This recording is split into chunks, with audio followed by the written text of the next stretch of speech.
اگر اجماع و تواتر واقعی میں ہر بڑے واقعے کو محفوظ رکھنے کا ذریعہ ہوتے ہیں تو اہرام مصر جیسی تاریخی تعمیرات کی تفصیل ہم تک اس ذریعے سے کیوں نہیں پہنچی؟ مصر کی باقاعدہ لکھی ہوئی تاریخ موجود ہے، کوئی قومی تباہی بھی نہیں آئی، پھر بھی اہرام کی تعمیر کے محرکات پر آج تک تحقیقات ہو رہی ہیں۔ کیا یہ اجماع و تواتر کے ناقص ہونے کا ثبوت نہیں ہے؟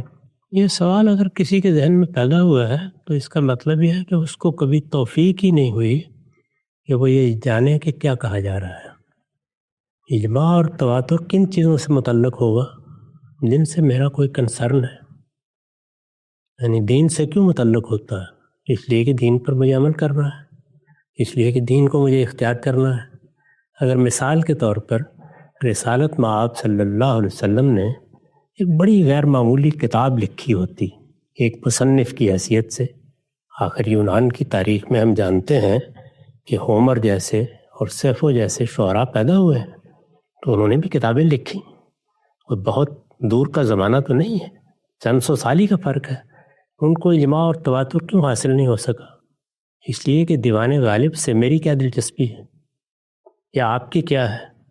چند شعراء کی ہوگی، چند ادب کا ذوق رکھنے والوں کی ہوگی۔ سیفوں کی شاعری کو ہو سکتا ہے کہ جو اس کے خاص احوال تھے انہی سے دلچسپی رکھنے والے لوگ پڑھتے ہوں۔ تو پہلی چیز تو یہ ہے کہ کیا اہرام مصر کو آگے منتقل کرنے کے داعیات موجود تھے وہاں پر؟ ایسا ہی ہے، یعنی باقاعدہ ایک قوم کا خیال تھا کہ یہ ہم نے اہرام مصر بنا دیے ہیں، یا مثلا شاہ جہان نے تاج محل بنا دیا ہے، تو اب ہمیں ایک ایک شخص کو بتانا ہے کہ بھائی تاج محل ہم نے بنایا ہے، اہرام مصر ہم نے بنایا ہے۔ ایسے واقعات دسیوں کی تعداد میں روز پیش آتے رہتے ہیں۔ ان کے بارے میں وہ داعیہ کہاں سے پیدا ہوگا کہ یہ لازماً آگے منتقل ہونے چاہیے؟ کیا قرآن مجید کی حیثیت بھی یہی ہے؟ میں نے عرض کیا کہ اگر کوئی کتاب لکھی ہوتی، عرب کے شاعروں نے اس کی بڑی داد دی ہوتی، سبع معلقات، اسی طرح عربی شاعری، وہ بھی اسی دور میں وجود میں آئی ہے۔ اس کے ساتھ دلچسپی شاعری سے دلچسپی رکھنے والے لوگوں کو ہوگی، ادب سے دلچسپی رکھنے والے لوگوں کو ہوگی۔ کوئی 2 4 5 10 لوگ اس کو ہو سکتا ہے یاد کر لیں، ممکن ہے لکھ لیں۔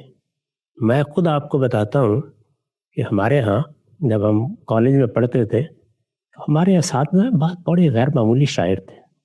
خاص طور پر میرے استاد تھے عسکر سلیم میر۔ مجھے ان کی بہت سی غزلیں، بہت سی نظمیں یاد ہیں، بہت اچھے شاعر تھے۔ ایک زمانے میں پاکستان ٹائمز میں زینو کے نام سے کالم لکھا کرتے، سبتر میر ان کے بھائی تھے۔ درویش طبیعت آدمی، فیض کے، سبت حسن کے پرانے ساتھیوں میں سے تھے، اور اس زمانے میں چونکہ کمیونزم، سوشلزم اس کا بڑا غلغلہ تھا تو وہ بھی اس تحریک سے وابستہ تھے، یا ترقی پسند تحریک کہیے دوسرے لفظوں میں۔ اب ان کی شاعری اچھی شاعری ہونے کے باوجود گورنمنٹ کالج کے بہت سے طلباء کے علم میں آئی۔ اس کو منتقل کرنے کا داعیہ کیا ہے؟ زیادہ سے زیادہ کسی آدمی کو ادب سے دلچسپی ہوگی، وہ آگے پہنچا دے گا۔ تو قرآن مجید کو تواتر کیوں حاصل ہو گیا؟ اس لیے کہ قرآن مجید ان لوگوں کے لیے ایمان کی کتاب بنا دی گئی۔ قرآن مجید کو بڑے پیمانے پر ان لوگوں تک پہنچایا گیا۔ رسول اللہ کو مامور کیا گیا کہ اس قرآن کو آپ پڑھ کے سنائیں، اور رسول اللہ نے اپنے ساتھیوں کو مامور کیا کہ لکھنے والے لکھیں، یاد کرنے والے یاد کریں۔ تو اگر اہرام مصر کے بارے میں بھی مصر کے لوگوں نے یہی اہتمام کیا تھا تو پھر ابتدا ہو جاتی۔ میرے خیال میں ایسی چیزوں کے بارے میں غور و فکر کیے بغیر یہ سوالات پیدا ہو جاتے ہیں۔ میں اس میں جس طرح کہ آپ نے فرما لیا کوئی متفرق نہیں، مسلمانوں کا پورا علم بغیر کسی استثناء کے پورا علم اس کو قطعی ذریعہ علم کی حیثیت سے پیش کرتا ہے۔